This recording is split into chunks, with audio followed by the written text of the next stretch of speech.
Life India TV news.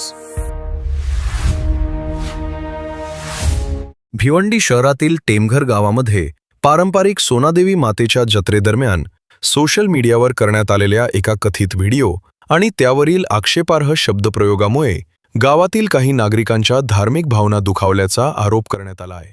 या प्रकरणी ग्रामस्थांनी शांतीनगर पोलीस स्टेशन येथे प्रेमघर गावचे स्थानिक ज्येष्ठ नगरसेवक बाळाराम चौधरी व युवा नगरसेवक रोहित बाळाराम चौधरी व गावातील ग्रामस्थांनी निवेदन देत संबंधित व्यक्तीवर कायदेशीर कारवाई करण्याची मागणी केली आहे.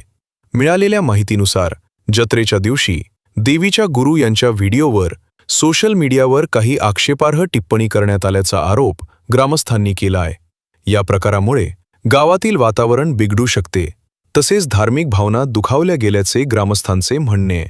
या संदर्भात स्थानिक नागरिकांनी वरिष्ठ पोलीस निरीक्षकांना निवेदन सादर करून संबंधित प्रकरणाची सखोल चौकशी करून योग्य ती कारवाई करण्यात यावी अशी मागणी केली आहे.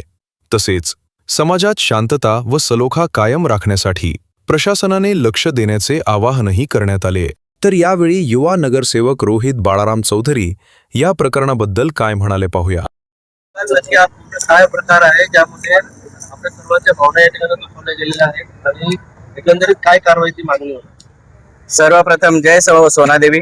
आज आमच्या गावचे भगत तेजस पाटील हे आमच्या देवीचे भगत आहेत आणि आमची त्या देवीच्या बद्दल खूप मोठी श्रद्धा आहे, आस्था आहे. तर या आस्थेला आज कुठेतरी विटंबना लागलेली आहे. कोणगावचे पोलीस कॉन्स्टेबल अंकुश सानप यांनी आमच्या देवाच्या बद्दल विटंबना केलेली आहे, अश्लील शब्द वापरलेले आहेत.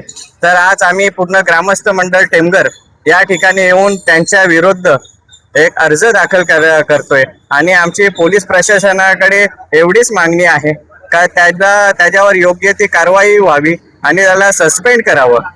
त्यानेच आमच्या गावच्या लोकांची शांतता होईल. आणि हे कुठेतरी बघण्यात असं येतं की हे जे कृत्य आहे हे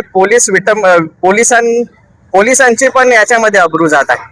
म्हणून ह्या सर्व गोष्टीची पोलिसांनी दखल घ्यावी आणि आमची मागणी पूर्ण करावी आणि त्या माणसाला सस्पेंड करावं हीच आमची गावकीच्या वतीने आमची मागणी आहे.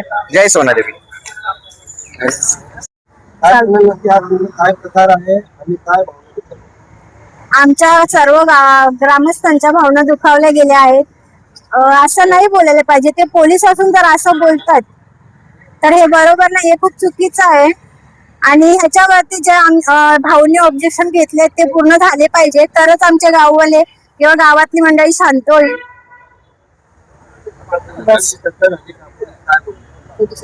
पोलीस बोललेत की आम्ही याच्यावरती कारवाई करू.